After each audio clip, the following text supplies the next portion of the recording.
Afternoon आप सभी को। उम्मीद करता हूँ कि आपकी तैयारी अच्छी चल रही होगी एडीओ की, बिहार दरोगा की और एसएससी सीजीएल 4 की। तो कैसे हैं आप लोग? इस छोटे से वीडियो के तहत मैं 5 से 6 मिनट के अंदर कुछ इंपॉर्टेंट जो है वो 20, 25, 30 क्वेश्चन सोशियो रिलीजियस मूवमेंट के डिस्कस करूँगा घटना चक्र के थ्रू। घटना चक्र में टोटल क्वेश्चन जो है वो 145 है, ठीक है। तो उतना तो करने की ज़रूरत नहीं है। उसमें से जो सबसे इंपॉर्टेंट मतलब कंसेप्ट है, क्योंकि कई कंसेप्ट रिपीट होते हैं, तो वो मैं आपके सामने लेके आया हूँ। मैं अब आपके सामने 5-5 मिनट का सारे इंपॉर्टेंट टॉपिक जो भी जीएस के, जैसे कि पॉलिटी के कुछ हो गए, कुछ मॉडर्न हिस्ट्री के हो गए, कुछ एंशिएंट के, वो मैं लेके आता रहूँगा लगातार। 5 मिनट सीरीज के नाम से ये अब स्टार्ट होगा और आप इसको अब डेली देख सकते हैं। हो सकता है एक दिन में 2-2 वीडियो आ जाए, लेकिन अब ये पक्का है कि आपके सामने में ये आएगा। चलो बिना देरी के अब इसको स्टार्ट करते हैं। तो सोशियो रिलीजियस मूवमेंट, सबसे पहले राजा राम मोहन राय को फादर ऑफ इंडियन रीनेसेंस कहा जाता है या फादर ऑफ मॉडर्न इंडिया कहा जाता है। आत्मीय सभा 1815 में हुई थी और किसने किया था? राजा राम मोहन राय ने एस्टेब्लिश्ड। ब्रह्मो सभा 1828 राजा राम मोहन राय ने एस्टेब्लिश्ड किया था। राजा राम मोहन राय को राजा की उपाधि जो है किसने दी थी? तो अकबर II ने दी थी। भारतीय ब्रह्मो समाज किसने एस्टेब्लिश किया था? तो केसी सेन ने, केशव चंद्र सेन। आदि ब्रह्मो समाज देवेंद्रनाथ टैगोर। ब्रह्मो समाज का प्रिंसिपल क्या था? Monotheism, single God. विवेकानंद ने जो parliament of world religion attend किया था, कहाँ किया था? तो शिकागो में। कौन से ईयर में? तो 1893। किसने एडवोकेट किया था कि प्रैक्टिकल वेदांता? तो विवेकानंद।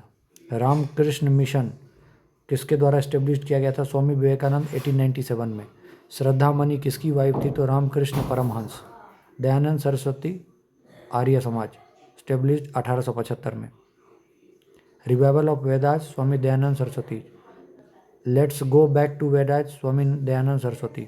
सत्यार्थ प्रकाश किसने लिखा था? तो Swami Dayanand Saraswati. India for the Indians Swami Dayanand Saraswati. Prarthana Samaj किसने एस्टेब्लिश किया था? आत्माराम पांडुरंगा ने।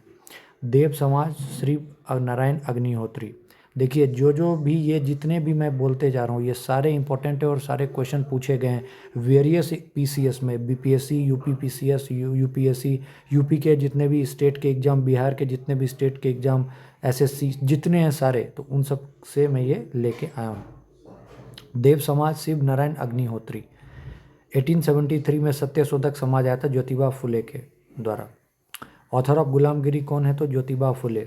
लोकहितवादी किसको कहा जाता है? तो गोपाल हरि देशमुख को। एज ऑफ कंसेंट एक्ट कब आया? 1891 में। आर्य समाज की स्टेब्लिशमेंट 1875 में। हिंदू विडो रीमैरिज एक्ट 1856 में ईश्वर चंद्र विद्यासागर के द्वारा। डीके कर्वे किस किस चीज़ से रिलेटेड हैं? तो women education, window remarriage act. पहले सेक्रेटरी कौन थे बेथुन स्कूल के? तो Ishwar Chandra Vidyasagar. Native marriage act 1872 किसके द्वारा लाया गया था? तो केसी सेन। शारदा एक्ट के तहत बॉयज का 14 साल शादी का और गर्ल्स का 18 year, prevention of child marriage था। Theosophical society HP ब्लावस्की।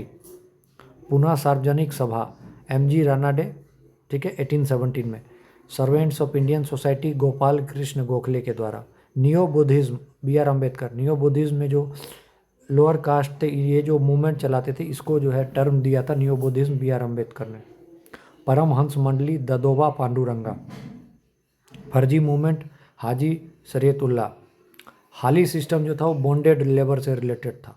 और रिवोल्यूशनरी ऑर्गेनाइजेशन था अभिनव भारत सोसाइटी, जो कि VD सावरकर ने इसको लीड किया था।